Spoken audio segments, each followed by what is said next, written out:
Hello, আসসালামু আলাইকুম বন্ধুরা। এই যে দেখো আজকে হলো ইলিশ মাছ ভুনা করে নিয়েছি। বেশি না, অল্প কিছু করলাম। আমাদের ঘরে অত আবার বেশি রান্না করলে খাওয়া হয় না, বাসি থেকে যায়। আর সেই বাসিগুলি সব আমার খেতে হয়, আর আমার হেল্পিং হ্যান্ডের খেতে হয়। আমার হাজব্যান্ড আর আমার বাচ্চা তো খাবেই না। আর এই যে ইলিশ মাছের মাথা দিয়ে তোমার বেগুন দিয়ে রান্না করেছি, এটা খুব পছন্দ করে খাই আমি। এটা শুধু আমার জন্য, আমার মেয়ে আর আমার হাজব্যান্ড তো এটা ধরবেই না, ওদের এটা পছন্দই না।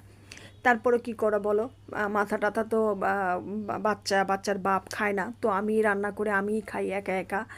আর হলো হেল্পিং হ্যান্ডটা, আমরা দুজনে মিলে সব খাটাখুটা খেতে হয়। এগুলো ওরা খায় না, তবে আমার কাছে খুবই ভালো লাগে ইলিশ মাছের মাথা দিয়ে বেগুন তরকারিটা, খুবই পছন্দ। আর এই যে যেহেতু শীত চলে আসছে, তো সব ধরনের সবজি মিলিয়ে এই সবজিটাও আমি খুব পছন্দ করে খাই।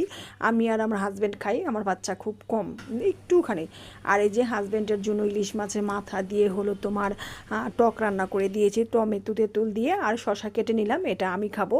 এরকম গোল গোল করে শশা খেতে আমার খুবই পছন্দ। আর এই যে দেখো আলু দিয়ে লাউয়ের চোকলা ভাজি নিয়ে নিয়েছি, এখন খাবো বসে। তো কি আর করা বলো, ভাত খেতে বসলাম তোমাদের সাথে শেয়ার করার জন্য। এটা ছবি তুলতে ভুলে গিয়েছিলাম, তো এখন ভাবলাম যেহেতু খাচ্ছি তো তোমাদের সাথে শেয়ার করি। ছোকলা কখনো খাইনি, আজকে এই প্রথম, জীবনের এই প্রথম আমার লাউয়ের ছোকলা দিয়ে আলু দিয়ে ভাজি। আমার এত মানে এত বড় হয়ে গিয়েছি মাশাল্লাহ, আমার মেয়ে তো কলেজে পড়ে, তো আমি বয়স্ক মহিলা। তো এত জীবনে আমি কোনো দিন খাইনি লাউয়ের ছোকলা ভাজি। তো সবাই শুধু বলে লাউয়ের ছোকলা ভাজি নাকি খুব স্বাদ। তো আজকে আমি একটু রান্না করে ট্রাই করে দেখলাম। আর রান্নার শেষে একটু মেয়ের সাথে কোচিংয়ে গিয়েছিলাম, তাই লিপস্টিক লাগিয়ে ভাত খাচ্ছি। আপনারা আবার সেটা কিছু মনে করেন না, অনেক সময় দেখা যায় বাইরে গেলে অনেক সময় একটু লিপস্টিক লাগানো হয় আমার, মাঝে মাঝে সব জায়গায়। তখন মাঝে মাঝে একটু লিপস্টিক লাগায় ঘুরি। তার সবসময় আর কি লিপস্টিকটাই লাগানো বেশি হয়, আর একটা কপালে টিপ, আর তেমন কোনো সাজ দেওয়া লাগে না।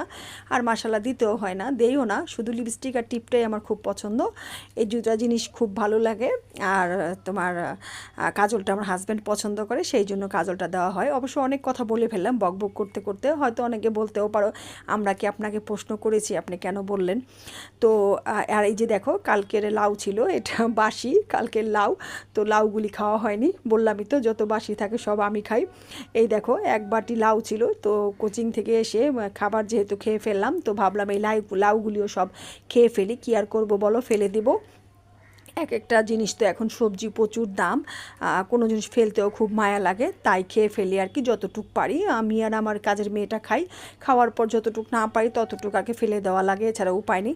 তো বন্ধুরা আজ এ পর্যন্তই, যদি ভালো লাগে লাইক কমেন্ট শেয়ার আর সাবস্ক্রাইব করে পাশে থাকবে। আলহামদুলিল্লাহ, খোদা হাফেজ, টাটা, বাই বাই।